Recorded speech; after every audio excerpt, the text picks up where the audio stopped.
Most people think playing professional basketball overseas is a dream. You get paid to play the game you love, travel the world, live in different countries. But there's a side of playing overseas that nobody really talks about. Being thousands of miles away from your family, living in a country where you don't really know anyone, and in every single game, feeling the pressure to perform. In this video, I'm answering the real questions about what it's actually like playing basketball overseas.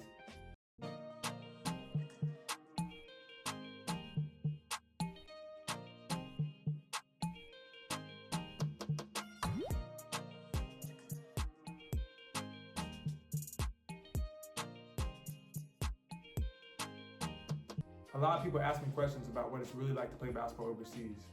So today I'm going to be answering the questions that people are most curious about. The good parts, the hard parts, what it's really like to play basketball overseas. So I got my first opportunity to play overseas, like when I realized that it was really in the blink of an eye to give a expression as to how it happened. I was home, it was around December, and I was training a lot. I was just working out, going to the gym every day, working out with my friend and my dad, just getting shots up, weights, all that. And I got a text from my agent saying there's a team that was possibly interested in Slovakia. And that's when, I thought it was, maybe it'd be like a week or two. But then maybe like the next day, like things started to move really fast. And then I talked to my parents about it and stuff like that. And eventually I made the decision that I was gonna go. And I think I ended up leaving maybe 3 or 4 days later. So like the days preparing up to it, I went to the gym and stuff like that. Started packing, buying some stuff that I wanted to take overseas, just like the essentials like soap, some American candies, just some stuff that I wanted with me, and just packing and stuff like that. But it really was like a whirlwind, and it happened really fast. Like I went from training to packing to the next thing you know, I was in Slovakia.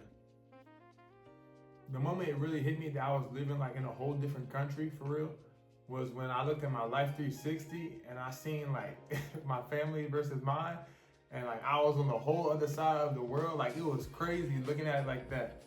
And then also when I saw the outlet plugs, because I was not expecting that when I was trying to charge my phone. Because my first day I got there, my phone was like 10% or something like that.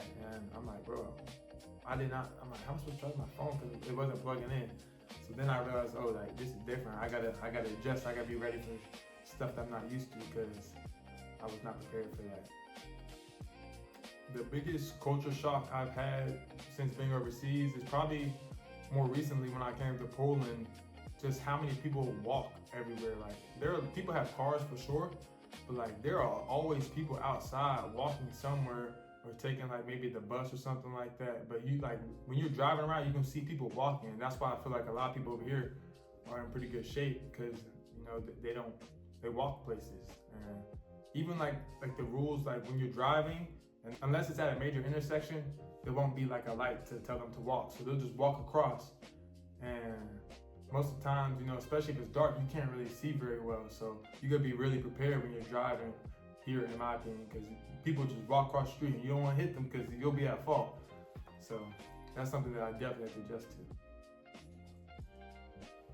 As far as a normal day in the life of an overseas basketball athlete, I would say it definitely varies depending on the time of the season, the day of the week, how close you are to games. But I would say, might have 1 or 2 practices on a given day. And sometimes you might do weights if you're further away from the game. If not, you might focus more on the basketball part. But it's pretty similar to America as far as practicing, weights, getting shots up. The only difference is, the main difference I feel like is it's a little bit less resources as far as maybe you might not have as many people to rebound, but you still have people to rebound, or you might have to wait a little bit longer for treatment, something like that. But it's not a huge difference. You still got to just make sure that you're taking care of yourself, getting up the shots you need to get up after or before practice if that's what you like to do. And after that, you got your free time to yourself to do what you want. As far as what players do outside of, practice or games, I can't speak for everybody else. I can speak for myself. I like to listen to a lot of podcasts about real estate, as well as stocks and stuff like that. I do a lot of research on stocks because I like to do stock options and stuff like that. But real estate, stock options, I'll listen to athletic podcasts. I also watch a lot of college basketball highlights and the live games as possible. I love college football. Talk to my family and friends. Explore the city as well. If I get time, I want to explore because I'm in a new place. So I want to see things I haven't seen or try different foods. So that's something I like to do. I like food a lot. So I would definitely try a new spot every once in a while. But other people, depends. Some people just like to chill at the crib, play the PS5, talk to the family and friends. And some people, they might go out a lot.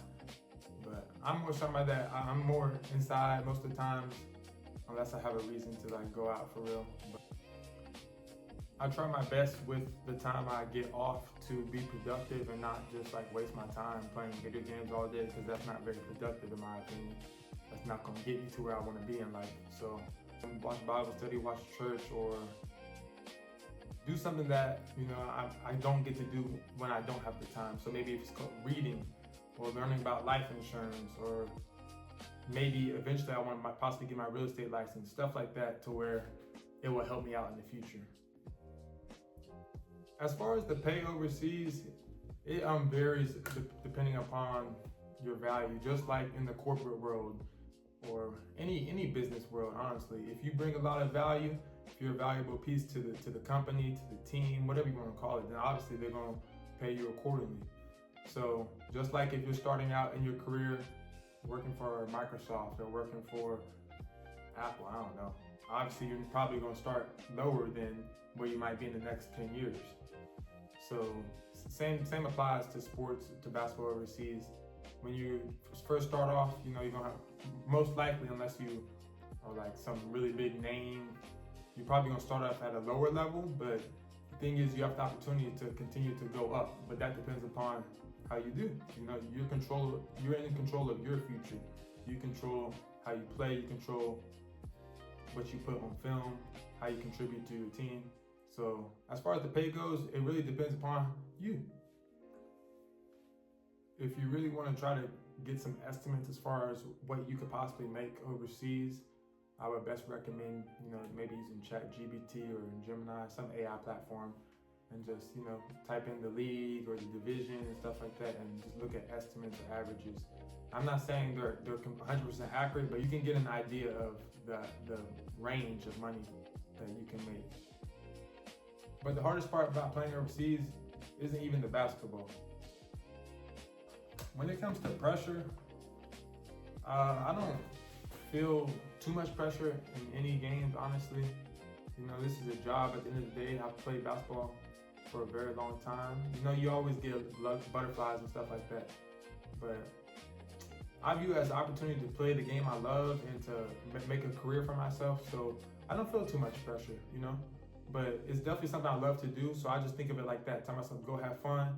Remember all the hard work you put in. Glorify God while doing so. And that's my main goal. I don't think about what happens if I don't do this, what happens if I do this, I try to stay level-headed and control what I can control. The reality is, if you do start playing bad, teams can cut you, depending upon your contract, But it's most likely they can cut you. So that's why, you gotta show up to work every day, do your best. But if they cut you, they cut you, The hardest part for me about playing basketball overseas is really just getting lonely. Being away from your friends and family for an extended period of time is pretty hard. I did it in college, when I went to University of Denver. I was there it was during COVID, 2020, so I was there maybe 8-9 months around that time, and they came, I think, the last month, because they couldn't come because of COVID. And that was really hard. I remember me and my roommates, we was joking in the dorms, and we would be like, man, it was the last time we had a hug. It was kind of funny, but we were all really homesick, because that was we were all, most of us, me, Drake, and my friend Noah, we were all freshmen, and we hadn't been away from our family for that long before. I'm somebody who actually likes to be alone, which is kind of surprising that me saying, I get lonely, but eventually, you do like companionship, whether it's your family or friends. You do like to hang out with somebody, talk to them, And that's probably just the toughest thing because, after a game, sometimes I love to talk or whatever, or I'm really tired, depends. Especially if some of the people where you're living don't speak a lot of English, then that makes it even more difficult because you can't really spark much conversation if other people don't speak the same language. Life does not stop just because you're far from home or you're overseas. It doesn't stop. Like, if it's somebody's birthday and you're not there, you're not there. Christmas, you're not there, you're not there. Thanksgiving, like you miss those important holidays or those birthdays. You don't get that time back. You don't get those memories back. So that is a little bit hard, but that's what comes with it. Even sometimes when I'm eating dinner, I'm just like, dang, I'm by myself. Like, I just laugh it off, but sometimes it is like, dang, I wish I had somebody here with me.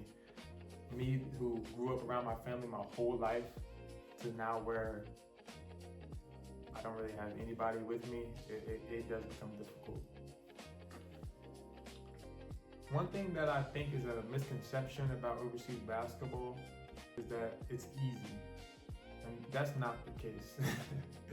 At the end of the day, think about all the people that do play basketball and think about the small percentage of people that get the chance to play professionally. Like, it's a very limited amount. So the fact that somebody has the ability to play for professional, I would say it speaks volumes to the level of dedication and time they put to get there. When it comes to playing overseas, there are very good players here as well. If you get the chance to play overseas, I think you will find that out pretty quickly, especially as you move up to bigger and better leagues. You will see, like, dang, like these people are talented. Like, these people put in time just like I do. I kind of already knew that, like, overseas basketball players were pretty good because my dad played overseas for 17 years. And I seen him whoop up on some very good players when I was really younger and cooking players that played in the NBA or whatever. So, and I played against overseas players when I was in high school and stuff like that. And that's how I knew, like, yeah, these players are legit, especially seeing my father in like real time play against other people and like bust them. And I'm like, yeah, these overseas players can't be slept on. There's talent everywhere. The best part about playing overseas, in my opinion, is experiencing different cultures.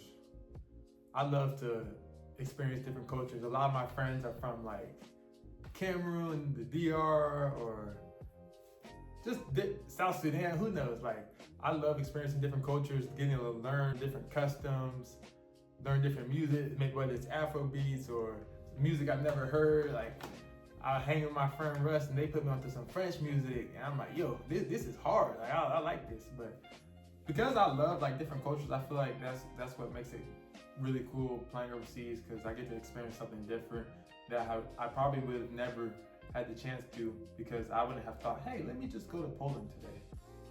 Would I recommend this life to young athletes? It depends. I would say if you're somebody who is committed, then yes, I would. If you're somebody that is okay with stepping out of your comfort zone, I would definitely recommend playing overseas, because there are a lot of benefits to it. Some advice I would give to somebody who wants to play overseas is to make sure that you know how to take care of yourself and to be independent. That includes knowing how to cook for yourself, clean for yourself, how to not rely on others. I'm not saying you have to be like super independent and push people away, but at the end of the day, if you are going to be living by yourself, you need to know how to handle the basic necessities of your life. So start early when in high school or college.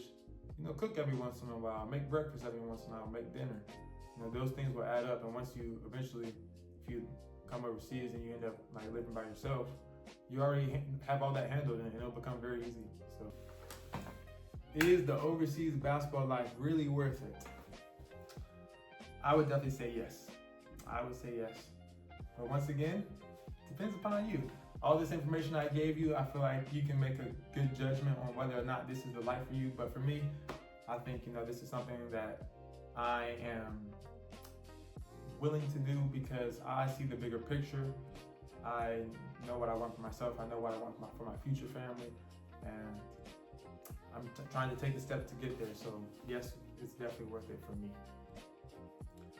Don't forget to like, comment, share, and subscribe. Come join the fam.